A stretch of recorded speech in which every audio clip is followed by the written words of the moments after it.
Halo, hai semuanya, selamat datang di Bacain Dong.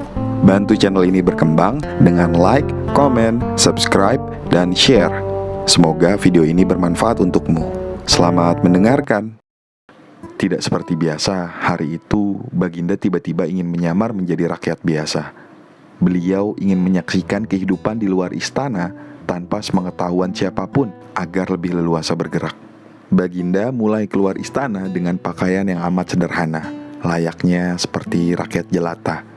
Di sebuah perkampungan, beliau melihat beberapa orang berkumpul. Setelah Baginda mendekat, ternyata seorang ulama sedang menyampaikan kuliah tentang alam barzah. Tiba-tiba ada seseorang yang datang dan bergabung di situ. Ia bertanya kepada ulama itu, "Kami menyaksikan orang kafir pada suatu waktu dan mengintip kuburannya. Tetapi kami tidak mendengar mereka berteriak dan tidak pula melihat penyiksaan-penyiksaan yang katanya sedang dialaminya. Maka bagaimana cara membenarkan sesuatu yang tidak sesuai dengan yang dilihat mata?" Ulama itu berpikir sejenak, kemudian ia berkata, "Untuk mengetahui yang demikian itu harus dengan panca indera yang lain. Ingatkah kamu dengan orang yang sedang tidur?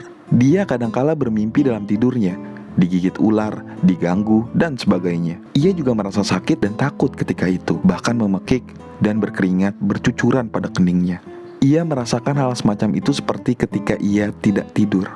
Sedangkan engkau yang duduk di dekatnya menyaksikan keadaannya seolah-olah tidak ada apa-apa, padahal apa yang dilihat serta dialaminya adalah dikelilingi ular-ular. Maka jika masalah mimpi yang remeh saja sudah tidak mampu mata lahir melihatnya, mungkinkah engkau bisa melihat apa yang terjadi di alam barzah?" Baginda Raja terkesan dengan penjelasan ulama itu. Baginda masih ikut mendengarkan kuliah itu. Kini ulama itu melanjutkan kuliahnya tentang alam akhirat. Dikatakan bahwa di surga tersedia hal-hal yang amat disukai nafsu, termasuk benda-benda. Salah satu benda-benda itu adalah mahkota yang amat luar biasa indahnya. Tak ada yang lebih indah dari barang-barang di surga, karena barang-barang itu tercipta dari cahaya. Saking indahnya, maka satu mahkota jauh lebih bagus dari dunia dan isinya. Baginda merasa terkesan. Beliau pulang kembali ke istana. Baginda sudah tidak sabar ingin menguji kemampuan Abu Nawas. Abu Nawas dipanggil. Setelah menghadap, "Aku menginginkan engkau sekarang juga berangkat ke surga. Kemudian bawakan aku sebuah mahkota surga yang katanya tercipta dari cahaya itu. Apakah engkau sanggup, Abu Nawas?" "Sanggup, Paduka Yang Mulia," kata Abu Nawas langsung menyanggupi tugas yang mustahil dilaksanakan itu. "Tetapi Baginda harus menyanggupi pula satu syarat yang akan hamba ajukan." "Sebutkan syarat itu," kata Baginda Raja. "Hamba mohon Baginda menyediakan pintunya agar hamba bisa memasukinya." "Pintu apa?"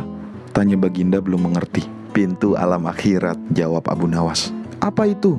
tanya Baginda ingin tahu. "Kiamat, wahai Paduka Yang Mulia. Masing-masing alam mempunyai pintu. Pintu alam dunia adalah liang peranakan ibu, pintu alam barzah adalah kematian, dan pintu alam akhirat adalah kiamat. Surga berada di alam akhirat.